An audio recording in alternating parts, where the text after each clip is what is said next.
نحمده ونصلي على رسوله الكريم اما بعد فاعوذ باللہ من الشیطان الرجیم بسم اللہ الرحمن الرحیم۔ اب کیونکہ ہم نے آج بہت زیادہ بات کی ہے اس چیز کے اوپر کہ اعلیٰ ترین ذوق کی ہم خواہش کریں، ہٹس کریں، ضروری نہیں ہم کو مل بھی جائے، ٹھیک ہے، لیکن ہم خواہش اور ہٹس تو کر سکتے ہیں۔ جیسے ہم دنیا کی ہٹس کر کے اللہ تعالیٰ سے دعا تو کرتے ہیں، جو چیزیں ہم نہیں بھی حاصل کر سکتے ان کے لیے بھی اللہ تعالیٰ سے ہم دعا کرتے ہیں کہ یا اللہ ہمیں یہ بھی نصیب فرما دیں۔ جیسے دنیاوی چیزوں کی ہٹس کرتے ہیں ایسے ہی ہم ان چیزوں کی ہٹس بھی کریں۔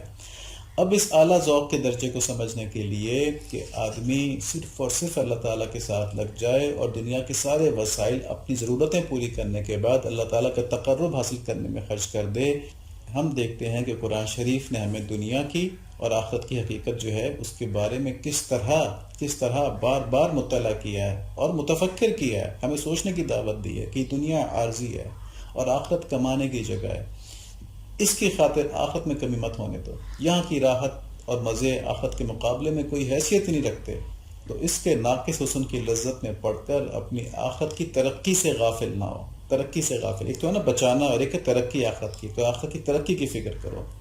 اگر اپنی زندگی اور صلاحیتوں کو صرف دنیا کمانے ہی میں لگا دیا تو نہایت گھاٹے کا سودا کیا۔ کہ ایک سرمایہ تھا یہ ہمارے پاس ایک کیپٹل تھا یہ، جس کو انویسٹ کر کے ہم جنت کے اعلیٰ ترین درجات حاصل کر سکتے تھے، لیکن ہم نے اس کے بدلے اس عارضی دنیا کی، اس ٹیمپرری ورلڈ کی ہم نے ناقص راحتیں خرید لیں۔ ناقص کس لیے کہ ایک تو ان کی کوالٹی آخرت کی راحتوں کے مقابلے میں کچھ نہیں ہے، اور عارضی تو وہ ہیں کہ دنیا کے ساتھ ہی ختم ہو جائیں گی، تو یہ ہم نے غلط استعمال کیا اپنا کیپٹل۔ اب دیکھیں قرآن شریف میں ہمارے کریم رب نے، اللہ تعالیٰ نے، محبت کرنے والے رب نے کتنی تفصیل سے یہ باتیں بتائی ہیں۔ سورہ بقرہ میں آیت نمبر 36 ہے، فَأَزَلَّهُمُ الشَّيْطَانُ عَنْهَا فَأَخْرَجَهُمَا مِمَّا كَانَ فِيهِ وَقُلْنَا اهْبِطُوا بَعْضُكُمْ لِبَعْضٍ عَدُوٌّ وَلَكُمْ فِي الْأَرْضِ مُسْتَقَرٌّ وَمَتَاعٌ إِلَىٰ حِينٍ۔ لیکن شیطان نے حضرت آدم علیہ السلام کو حضرت حوا کو بہکا کر وہاں سے نکلوا دیا، اور ہم نے کہہ دیا کہ اتر جاؤ، تم ایک دوسرے کے دشمن ہو، یعنی انسان آپس میں ایک دوسرے سے دشمنی کریں گے، زمین پہ اتر جاؤ اور ایک وقت مقرر تک تمہارے لیے زمین میں ٹھہرنا اور اس سے فائدہ اٹھانا ہے۔ تو یہ کہ دنیا ٹیمپرری ہوگی، یہ تو انسان کی پیدائش کے وقت ہی ڈیسائیڈ ہو گیا تھا۔ تو اسکیم آف تھنگز یہ ہیں کہ اس دنیا سے فائدہ تم نے ایک مقرر وقت کے لیے اٹھانا ہے، پھر یہ سارا فائدہ یہیں ختم ہو جائے گا۔ اگر اس کو آخرت میں لے گئے تو وہ آگے کنٹینیو کرے گا۔ سورہ آل عمران کی آیت نمبر 14 ہے، زُيِّنَ لِلنَّاسِ حُبُّ الشَّهَوَاتِ مِنَ النِّسَاءِ وَالْبَنِينَ وَالْقَنَاطِيرِ الْمُقَنطَرَةِ مِنَ الذَّهَبِ وَالْفِضَّةِ وَالْخَيْلِ الْمُسَوَّمَةِ وَالْأَنْعَامِ الْحَرْثِ ذَلِكَ مَتَاعُ الْحَيَاةِ الدُّنْيَا وَاللَّهُ عِندَهُ حُسْنُ الْمَآبِ۔ کہ مرغوب چیزوں کی محبت لوگوں کے لیے مزین کر دی گئی۔ ان چیزوں کی جیسے عورتیں اور بیٹے، سونے چاندی کے جمع کیے ہوئے خزانے اور گھوڑے اور چوپائے اور کھیتی۔ پھر آگے فرماتے ہیں اللہ تعالیٰ، لیکن یہ دنیا کا سامان ہے، دنیا کی زندگی کا سامان ہے، اور لوٹنے کا اچھا ٹھکانہ تو اللہ تعالیٰ ہی کے پاس ہے۔ تو یہاں اللہ تعالیٰ نے ہماری پسندیدہ چیزوں کا ذکر کر کے بتایا کہ یہ سب عارضی سامان ہے، دنیا کا سامان ہے، یہ یہاں ختم ہو جائے گا، پھر اس سب کچھ کو چھوڑ کر تم نے میرے پاس آنا ہوگا۔ تو اگر کامیاب آئے تو میری مہمانی دیکھنا، اور اگر دنیا کو اپنی محبوبہ بنا لیا اور اس کی وجہ سے مجھ سے دور رہے تو پھر اللہ تعالیٰ کی پکڑ بھی سخت ہے۔ اللہ تعالیٰ محفوظ فرمائے اور اپنی مہربانی ہمیں آخرت میں نصیب فرمائے۔ اسی طرح سورہ رعد کے اندر ہے، اللہ یبسط الرزق لمن یشاء ویقدر وفرحوا بالحیاۃ الدنیا وما الحیاۃ الدنیا فی الآخرۃ الا متاع۔ یہ آیت نمبر 26 ہے۔ اللہ تعالیٰ جس کی روزی چاہتا ہے بڑھاتا ہے اور جس کی چاہتا ہے گھٹاتا ہے۔ یہ دنیا کی زندگی میں مست ہو گئے ہیں، حالانکہ دنیا آخرت کے مقابلے میں نہایت حقیر پونجی ہے۔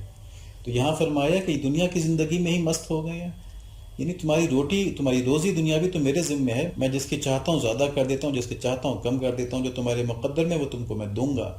تو تم اسی میں مست ہو گئے، کس طرح کمانا ہے، کس طرح کمانا ہے، حالانکہ دنیا آخرت کے مقابلے میں بہت حقیر ہے۔ تو تمہیں تو آخرت کی محنت کرنے کے لیے کہا گیا ہے۔ بڑی واضح آیت ہے نا، بڑی واضح آیت ہے۔ صرف اس کے لیے دل میں قوت چاہیے، محبت کی اور ایمان کی، تو اللہ تعالیٰ ہمیں وہ قوت نصیب فرما دے۔ اور اس کا ذخیرہ کہاں ہے اس قوت کا؟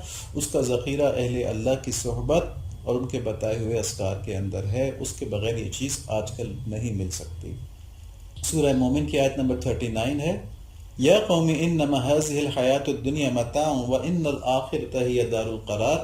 کہ اے میری قوم، یہ حیات دنیا تو ختم ہو جانے والی ہے، یہ تو فانی ویلتھ ہے، اور یقین مانو کہ قرار اور ہمیشگی کا گھر تو آخرت ہی ہے۔ اور پھر سورہ زخرف کی آیت نمبر 35 ہے، وزخرفا وإن كل ذلك لما متاع الحیات الدنیا والآخرۃ عند ربک للمتقین. کہ اللہ تعالیٰ فرما رہے ہیں یہ پچھلی آیتوں کے کانٹیکسٹ کے اندر کہ اگر یہ نہ ہوتا کہ مسلمان لوگ جو مشکل میں پڑ جائیں گے، اس چیز سے کنفیوز ہو جائیں گے، تو اس دنیا کے اندر میں کفار کو بہت زیادہ معلومات دیتا، ان کے در و دیوار سونے چاندی کے کر دیتا، اور یہ سب کچھ تو یوں ہی دنیا کا سامان ہے، دنیا کا فائدہ ہے، کچھ بھی نہیں ہے، اور آخرت تو صرف پرہیزگاروں کے لیے ہے. یعنی کہ اللہ تعالیٰ فرماتے ہیں کہ اس دنیاوی ویلتھ کی اتنی حیثیت بھی نہیں ہے کہ میں اپنے دشمن کو اس سے روک دوں. اتنی حیثیت بھی، اس دشمن کو تو آپ چیزیں نہیں دیتے نا، پسندیدہ چیزیں، تو دشمن کو اس سے روک دوں، یعنی کفار کو اس سے روک دوں، اس کی اتنی حیثیت بھی نہیں ہے. میں اپنے دشمنوں کو اس سے نہلا دیتا. لیکن صرف یہ تھا کہ مسلمان اسے کنفیوز ہوں گے کہ ہم عبادت کرنے والے ہیں دنیا کے اندر، تو ہمیں تو کچھ نہیں مل رہا، کفار اتنے مزے سے رہ رہے ہیں، تو ان کے ایمان خراب ہونے کے خطرے ہیں، اس لیے ان کو اس طرح نہیں دیا گیا. اب بھی ہم دیکھیں تو ان کے پاس مسلمانوں سے زیادہ ہے، لیکن ساتھ فرمایا کہ یاد رکھو جو اصل چیز ہے آخرت، وہ صرف متقی لوگوں کے لیے ہے، صرف پرہیزگاروں کے لیے ہے. سورہ آل عمران کے اندر آیت نمبر 185 ہے، کل نفس ذائقۃ الموت وانما توفون اجورکم یوم القیامہ فمن زحزح عن النار وادخل الجنۃ فقد فاز وما الحیاۃ الدنیا الا متاع الغرور. کہ ہر جان نے موت کا مزہ چکھنا ہے اور قیامت کے دن تم اپنے پورے بدلے پاؤ گے. بس جو شخص آگ سے ہٹا دیا جائے اور جنت میں داخل کر دیا جائے، بے شک وہ کامیاب ہو گیا، اور دنیا کی زندگی تو صرف دھوکے کی پونجی ہے. اس ایک آیت میں دنیا اور آخرت کی پوری حقیقت بتا دی گئی، اسکیم آف تھنگز بتا دی گئی. بس اتنی سی بات ہے کہ آخرت سے محبت کرنے سے دنیا کی ویلتھ میں کمی نہیں آتی، کیونکہ وہ تو انسان کو بقدر مقدر ملتی ہے، جتنا اس کے مقدر میں اس کو مل نہیں ہے. لیکن دنیا کی شدید محبت ہمیں خائف رکھتی ہے کہ کہیں اس دنیا کا نقصان نہ ہو جائے، تو ہم اسی کے اندر غلطاں اور پیچھا رہتے ہیں، اسی کو بڑھانے کی کوشش میں اپنی ساری صلاحیتیں لگا دیتے ہیں. جبکہ آخرت سے غفلت جو ہے اس کی وجہ سے ہمیں جنت کے نقصان کی پرواہ کوئی نہیں ہوتی کہ جنت چھوٹی ہے، بڑی ہے بھی کہ نہیں ہے. حتیٰ کہ دوزخ کے عذاب کا ڈر بھی ختم ہو جاتا ہے. اللہ تعالیٰ میں صحیح سمجھ نصیب فرمائے. دیکھیں ایسی فرمایا سورہ توبہ کے اندر آیت نمبر 38، یا ایھا الذین آمنوا ما لکم اذا قیل لکم انفروا فی سبیل اللہ ثاقلتم الی الارض ارضیتم بالحیاۃ الدنیا من الآخرہ فما متاع الحیاۃ الدنیا فی الآخرۃ الا قلیل. کہ اے ایمان والو تمہیں کیا ہو گیا کہ جب تم سے کہا جاتا ہے کہ چلو اللہ کے راستے میں کوچ کرو تو تم زمین سے لگے جاتے ہو؟ کیا تم آخرت کے عوض دنیا کی زندگانی پر ریچھ گئے ہو؟ تو سنو، دنیا کی زندگی تو آخرت کے مقابلے میں کچھ نہ ہونے کے برابر ہے. تو یہاں دیکھیں اس آیت میں خاص طور پہ جہاد میں نکلنے کی بات ہو رہی ہے، دنیا سیکریفائز کرنے کی بات ہوئی کہ جب تم سے دنیا سیکریفائز کرنے کا کہا جاتا ہے تو تم زمین پہ بیٹھ جاتے ہو. اسی طرح کچھ لوگوں کے اوپر زکوٰۃ دینا بڑا مشکل ہوتا ہے، تو کچھ لوگوں کو زکوٰۃ تو دے دیتے ہیں لیکن اس کے بعد نفلی صدقات بڑا مشکل ہوتا ہے. ٹھیک ہے، اور پھر وہ جو سب کچھ دے دیتے ہیں اپنا، ان کی تو ہم خواہش کرتے ہیں، حرص کرتے ہیں اللہ تعالیٰ ہم کو ویسا فرما دیں، لیکن ان کا ہم تذکرہ یہاں پہ کیا کریں، وہ تو ہیں ہی بہت اونچے لوگ. تو انہی لوگوں نے تو سمجھا ہے کہ دنیا آخرت کے مقابلے میں کچھ بھی نہیں ہے، تو اس پیسے سے صرف آخرت کما لو. اب یہ تو بات ہو گئی دنیا کی جائز خواہشات کی. اس میں ہم نے کیا دیکھا کہ جائز خواہشات کو رکھنا حلال ہے اور ہماری ضروریات اس سے پوری ہوتی ہیں، لیکن اس میں دو درجے، ایک حرص کا اور ایک ضرورت کا. تو ان کو ضرورت کے درجے میں رکھنا ہے. جب ان کو حرص کے درجے میں لے جائیں گے تو یہ اسراف ہو جائے گا، یہ اللہ تعالیٰ کی طرف سے منع ہو جائے گا اور یہ ناجائز ہو جائے گا. اب اسی طرح دنیا کی ناجائز خواہشات بھی ہوتی ہیں. یہ خواہشات نفس کے سرکش ہونے کی وجہ سے ہوتی ہیں، اور شریعت میں اللہ تعالیٰ نے ان کو حرام قرار دے دیا، کیونکہ ان کی وجہ سے ہمیں انفرادی نقصان بھی ہوتا ہے اور معاشرے کو اجتماعی نقصان بھی ہوتا ہے. اور جب آدمی کا نفس بے قابو ہو تو شیطان کا غلام ہو جاتا ہے، اور شیطان اسے اللہ تعالیٰ کے احکام سے باغی کر دیتا ہے. پھر وہ بغیر شرمندگی کے ڈٹائی کے ساتھ ان ناجائز امور کے اندر ایسا مشغول ہوتا ہے کسی اور چیز کا اسے ہوش ہی نہیں رہتا. مثال کے طور پہ سود ہے، شراب ہے، جوا ہے، بد نظری ہے، ظلم ہے، جھوٹ ہے، ناانصافی ہے، کسی کا حق مارنا ہے، وغیرہ وغیرہ. تو ان کے بارے میں اللہ تعالیٰ نے بہت سخت الفاظ استعمال فرمائے ہیں. ایسے لوگوں کے بارے میں جو ان خواہشات کے پیچھے چلتے ہیں اللہ تعالیٰ نے بڑے سخت الفاظ استعمال فرمائے. تو سورہ اعراف کے اندر فرماتے ہیں، آیت نمبر 176 ہے، وَلَوْ شِئْنَا لَرَفَعْنَاهُ بِهَا وَلَكِنَّهُ أَخْلَدَ إِلَى الْأَرْضِ وَاتَّبَعَ هَوَاهُ فَمَثَلُهُ كَمَثَلِ الْكَلْبِ إِن تَحْمِلْ عَلَيْهِ يَلْهَثْ أَوْ تَتْرُكْهُ يَلْهَثْ ذَلِكَ مَثَلُ الْقَوْمِ الَّذِينَ كَذَّبُوا بِآيَاتِنَا فَاقْصُصِ الْقَصَصَ لَعَلَّهُمْ يَتَفَكَّرُونَ. اگر ہم چاہتے تو اس شخص کو، یہ بالم بن بعورہ ہے، بنی اسرائیل کا ایک عابد تھا، تو فرماتے ہیں اللہ تعالیٰ اگر ہم چاہتے تو اس کو ان آیتوں کی بدولت بلند مرتبہ کر دیتے، یعنی کہ جس نے اتنی عبادات کی تھی اللہ تعالیٰ کی اور اللہ تعالیٰ کے راستے میں اتنی محنت کی تھی، ہم اس کا مرتبہ مزید بلند کر دیتے. لیکن وہ تو دنیا کی طرف مائل ہو گیا اور اپنی نفسانی خواہش کی پیروی کرنے لگا، سو اس کی حالت کتے کی سی ہو گئی کہ اگر تو اس پر حملہ کرے تب بھی وہ ہانپے، یا اس کو چھوڑ دے تب بھی وہ ہانپے۔ یہی حالت ان لوگوں کی ہے جنہوں نے ہماری آیتوں کو جھٹلایا، سو آپ اس حال کو بیان کر دیجئے، شاید وہ لوگ کچھ سوچیں۔ تو یہ ایک واقعہ تھا جس میں کہ بنی اسرائیل کا بہت بڑا عابد تھا، لیکن دنیا کی لالچ میں آ کے اس نے موسیٰ علیہ السلام کی مخالفت کر دی، جس کی وجہ سے اللہ تعالیٰ کا شدید عذاب اس کے اوپر نازل ہوا۔ تو اللہ تعالیٰ یہاں فرما رہے ہیں کہ اپنی اس عبادت کی وجہ سے وہ تو موسیٰ علیہ السلام کے ساتھ ملتا، ہماری اتباع کرتا، اطاعت کرتا، تو وہ بڑے اونچے درجے پہ پہنچا دیتے اس کو، لیکن وہ تو دنیا کا کتا بن گیا نا۔ تو کیسا لفظ استعمال کیا اس کے لیے؟ کتے کا لفظ استعمال کیا۔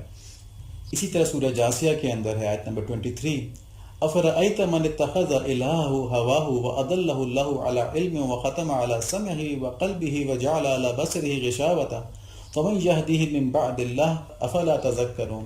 کہ آپ نے اسے بھی دیکھا جس نے اپنی خواہش نفس کو معبود بنا رکھا ہے۔ معبود بنا رکھا ہے کیا؟ کہ اللہ تعالیٰ کے کسی حکم کی کوئی پرواہ نہیں ہے، صرف اپنے خواہش کی پرواہ، اس کے پیچھے چلنا ہے۔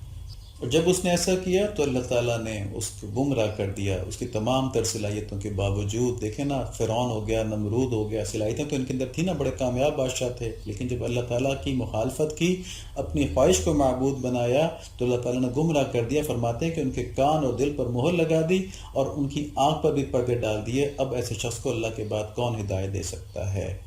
اپنی خواہشات کو معبود بنانا اللہ تعالیٰ نے یہاں پہ کہہ دیا۔ ان آیتوں سے نفسانی خواہشات کی اندھی پیروی کا اللہ تعالیٰ کے یہاں نہایت ناپسندیدہ ہونا ظاہر ہوتا ہے، اور کیوں نہ ہو، یہ اندھی تقلید نفس کا اللہ کریم کی محبت پر ترجیح دینے کی علامت ہے۔ ہم کو اللہ تعالیٰ اپنے اوپر ایسا ظلم کرنے سے محفوظ فرمائے۔ تو اب ہم دیکھتے ہیں کہ وزیر کی بات کہ تمہاری خواہشات جو ہیں، دل پسند چیزیں تمہارے لیے نقصان دہ ہیں، تو یہاں تک تو درست ہیں جب تک کہ وہ خواہشات شریعت میں ناجائز ہوں، لیکن اگر جائز خواہشات ہیں تو ضرورت کے درجے تک ان کو رکھنا ہے، اور جو حرص کا درجہ ہے وہ نہیں رکھنا۔ تو اس لحاظ سے وزیر کی بات جو ہے وہ ناجائز خواہشات کے اوپر یا جائز خواہشات کی حرص کے اوپر درست ہے کہ ان کو اپنے سے دور کر لو۔ اب ہم خواہشات کی ایک اور کیٹیگری دیکھتے ہیں جس کے اوپر وزیر کی یہ بات ثابت نہیں ہوگی، وہ ہے آخرت سے متعلق خواہشات۔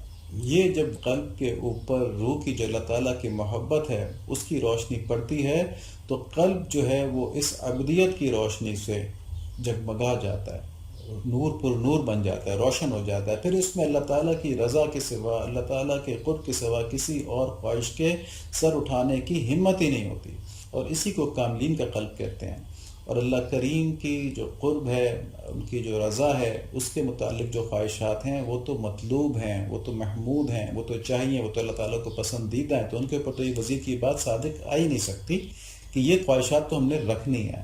یہ اگر مل جائیں، اور اللہ کرے کہ ہم کو مل جائیں، تو پھر یہ خود ہی کسی اور چیز کو قریب نہیں آنے دیتی، یہ خود ہی کسی اور چیز کے قابل دل کو چھوڑتی نہیں ہے۔ حضرت مجذوب رحمۃ اللہ علیہ فرماتے ہیں، ہر تمنا دل سے رخصت ہو گئی، اب تو آجا، اب تو خلوت ہو گئی، ایک تم سے کیا محبت ہو گئی، ساری دنیا سے عداوت ہو گئی، آ گئے پہلو میں راحت ہو گئی، چل دیے اٹھ کر قیامت ہو گئی۔ اور اسی طرح فرمایا کہ اس کے وعدوں پہ یقین کرتے ہوئے یاد سے اس کی سکون پاتا رہوں، دل میرا اس کی یاد سے ہو پر، شکر اس کا میں بجا لاتا رہوں، عشق الہی کے سمندر کا میں شناور بنوں اور مست رہوں، دنیا 100 بھیس بدل کر آئے، اس سے دامن اپنا بچاتا رہوں۔ تو اللہ تعالیٰ ہم کو یہ محبت نصیب فرمائے، اپنے قلب کو اللہ تعالیٰ کے جمال سے منور کرنے کا ذوق و شوق نصیب فرمائے، اور اس کے لیے ہمارے اوپر راستے کھول دیں۔ مثنوی شریف کی تعلیمات کا مقصد یہ ہے کہ قلب کو اللہ تعالیٰ کی محبت سے منور کر کے اللہ تعالیٰ کے بتائے ہوئے راستے کے اوپر ذوق و شوق سے دوڑتے ہوئے چلے جانا ہے۔ اللہ تعالیٰ ہمیں یہ نصیب فرما دیں۔ اللہم صلی علی محمد النبی الامی وعلی آلہ وصحبہ وبارک وسلم تسلیما کثیرا کثیرا۔